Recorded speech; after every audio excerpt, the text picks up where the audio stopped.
I feel like using reasoning that doesn't apply to everyone because everyone has different ethics. Yeah. Everyone has different religions, morals. Mm-hmm. The only true reasoning that you could use is legal reasoning because it applies to everyone. Well, I think that laws are based on the ethics of somebody, at least usually the person making the law. Somebody, Yeah, and usually the popular vote. I think that you really kind of have to stray from that because if we went off of popular thought on everything, Yeah. we'd get into some really tricky stuff like slavery being legal because the majority of the population supported it for thousands of years.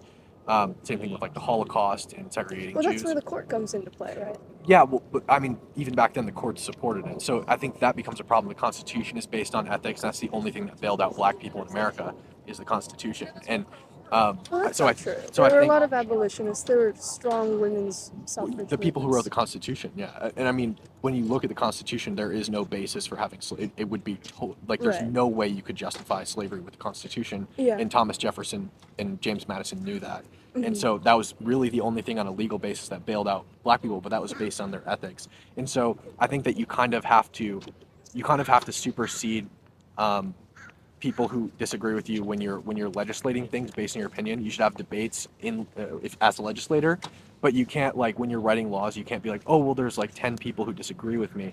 We can't write this law because then you just be deadlocked. Like you'd never write laws. You know what I mean? Right. So that's why we live in a democracy. So majority rules. But I think. I mean the I Supreme. That's what the Supreme Court is for. Well, they rule based on the Constitution.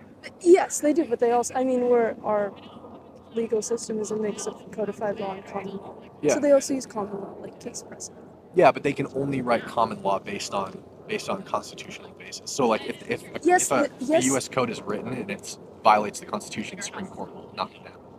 Yes. However, I think from the 1950s and on, civil rights cases, there's a long line of precedent. There was the same legal reasoning used in Roe v. Wade, which is the due process clause, right? Yeah. Substantive due process, and so I think that though, and the legal reasoning is coming from the written Constitution, though they do kind of like veer off of it a little bit. But there's a long history of cases that use that same legal reasoning. Yeah, I disagree with the legal reasoning in Roe because I don't think that there was a constitutional basis for abortion. I was pro-choice for a while, and I still disagreed with it. I just think it's an interesting thought for sure. I think that there is always a trade-off between trying to figure out what's better, like debating ethics of something and ruling based on who makes a better argument, or I generally veer in the direction that that's the right thing to do, and then trading off like what the majority thinks because I think that if you go based on what the majority thinks all the time, you end up in some really bad situations where the majority of people who, I mean, let's be honest, the majority of people are low information, and that's not their fault.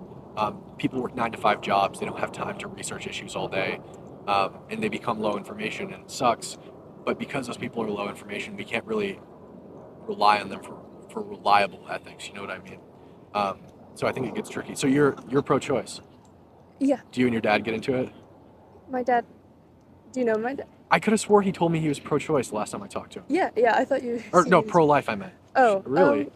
No, I mean he was classical liberal, I'm a classical liberal too. and was a Democrat. I don't know what he is now. We don't really talk about it. Oh, really? Yeah. But I'm not.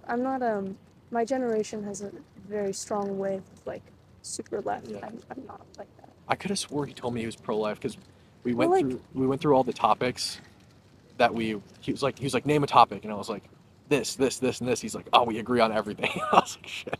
So maybe I didn't name abortion. I can't remember. Are you religious?